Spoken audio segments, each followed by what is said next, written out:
2014లో BRS ప్రభుత్వం అధికారంలోకి వచ్చిన తర్వాత పెట్టుబడుల కోసం అన్వేషించామని కేటీఆర్ గుర్తు చేశారు. 14 కీలక రంగాలను గుర్తించి ఆటోమొబైల్, రెన్యూవబుల్ ఎనర్జీకి తెలంగాణను కేంద్రంగా చేయాలనుకున్నామని చెప్పారు. ఆ క్రమంలోనే ఫార్ములా ఈ రేస్ నిర్వాహకులను కలిశామని తెలిపారు. ఎన్నో కష్టాలు పడి వారిని ఒప్పించి మెప్పించి ఇండియాకు తీసుకొచ్చామన్నారు. ఇది ఒక్క తెలంగాణ ఈవెంట్ కాదని యావత్ దేశానికి సంబంధించినదని అన్నారు కేటీఆర్.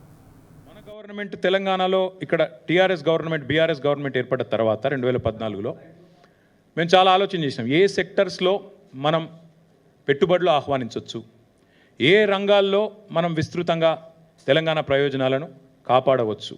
ఆ ఉద్దేశంతో 14 థ్రస్ట్ ఏరియాస్ అంటారు, 14 కీలక రంగాలను ఐడెంటిఫై చేసి మా ఇండస్ట్రియల్ పాలసీలో, ఆనాటి టీఆర్ఎస్ గవర్నమెంట్ ఇండస్ట్రియల్ పాలసీలో 14 రంగాలను ఐడెంటిఫై చేశాం. అందులో ఒకటి ఆటోమొబైల్ రంగం, అందులో ఒకటి రెన్యూవబుల్ ఎనర్జీ. ఆటోమొబైల్ రంగం, అదేవిధంగా రెన్యూవబుల్ ఎనర్జీ రంగం. ఈ రెండిటి కలయికనే ఎలక్ట్రిక్ వెహికల్స్. అందుకే ఏమనుకున్నామంటే ముందుగా ఎలక్ట్రిక్ వెహికల్ పాలసీ తీసుకొని రావాలి.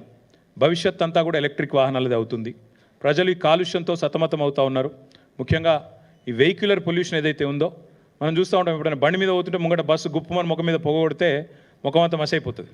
కాబట్టి భవిష్యత్ అంతా ఎలక్ట్రిక్ వాహనాలదే. ఎలక్ట్రిక్ బస్సులు కానీ ఎలక్ట్రిక్ కార్లు కానీ బహుళ ప్రాచుర్యం పొందుతాయి. ఇవి భవిష్యత్తులో ఫార్ములా 1 ఉండకపోవచ్చు, ఉంటే గింటే మళ్ళీ ఫార్ములా ఈ రేసే ఉంటుందని చెప్పి మనం ఈ క్రమంలో, అంటే మళ్ళీ ఒక ఎగ్జాంపుల్ చెప్తా ఉన్నా, అది కూడా చంద్రబాబు నాయుడు గారు చెప్తా ఉన్నా. చంద్రబాబు నాయుడు గారు ముఖ్యమంత్రిగా ఉన్నప్పుడు 2001లో జినోమ్ వ్యాలీ అని ఒకటి పెట్టారు, షామీర్పేట దగ్గర, తుర్కపల్లి దగ్గర పెడితే ఈరోజు ఆ జినోమ్ వ్యాలీ నుంచి ప్రపంచవ్యాప్తంగా మనకి వ్యాక్సిన్ల ఉత్పత్తికి అదొక కేంద్రమైంది, ఒక హబ్ అయింది. అంటే మొక్క ఒకరు నాటొచ్చు, విత్తనం ఒకరు పెట్టవచ్చు, కానీ దాని ఫలాలు అల్టిమేట్గా భవిష్యత్ తరాలకు అందుతాయి. అట్లా ముందు చూపుతో కొన్ని కార్యక్రమాలు ప్రభుత్వాలు చేయాలి, చేస్తాయి. బుద్ధున్న ప్రభుత్వం అంటే చేస్తుంది.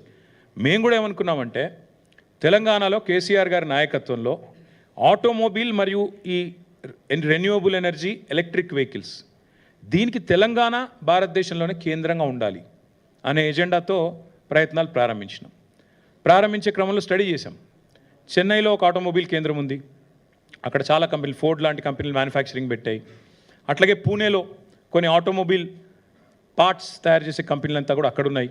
మరి మనం ఏం చేయొచ్చు అని ఆలోచించినప్పుడు మనకు సముద్ర తీరం లేదు, ఈకోసిస్టమ్ లేదు, మరి ఏం చేయాలి అని ఆలోచించి ఎలక్ట్రిక్ వాహనాలను బలంగా ప్రోత్సహిద్దాం, వాటికి సంబంధించిన మొత్తం ఈకోసిస్టమ్ అంతా ఇక్కడే డెవలప్ చేద్దామన్న ఎజెండాతో ఆ క్రమంలో హైదరాబాద్కి ప్రాచుర్యం రావడానికి, హైదరాబాద్ని ప్రపంచ పటంలో ఎలక్ట్రిక్ వెహికల్ ఎంతూజియాస్ట్ దృష్టిలో పెట్టడానికే ఫార్ములా ఈ రేస్ వాళ్ళని అప్రోచ్ అయిన తర్వాత జరిగింది ఏంటి అంటే, మనము వాళ్ళతోన అప్రోచ్ అయ్యి ఒక మొట్టమొదటి అగ్రిమెంట్ ఎప్పుడు సైన్ చేశామంటే 25 అక్టోబర్ 2022. ఇది వరుసగా 4 సీజన్స్ కోసం సైన్ చేశాం.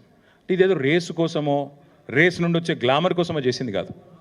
రేస్ చుట్టూ ఒక తెలంగాణ మొబిలిటీ వ్యాలీ అనేది ఏర్పాటు చేయాలి, జినోమ్ వ్యాలీ మాదిరిగా. అందులో ఇన్నోవేషన్ జరగాలి, రీసెర్చ్ జరగాలి, మ్యానుఫ్యాక్చరింగ్కి తెలంగాణ హబ్ కావాలి.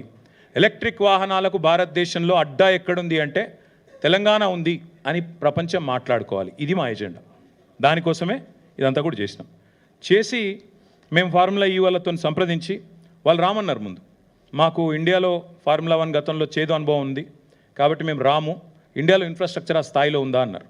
వారిని ఒప్పించడానికి చాలా ప్రయత్నాలు చేయాల్సి వచ్చింది. వారిని ఒప్పించడానికి, వారిని కలవడానికి చాలా తంటాలు పడి మొత్తానికి ఒప్పించినాం. సియోల్ లాంటి నగరాలతో పోటీపడి సాధించి హైదరాబాద్కి, అంటే ఇది భారతదేశం యొక్క ఈవెంట్, ఇది ఒక హైదరాబాద్ ఈవెంటో తెలంగాణ ఈవెంటో కాదు.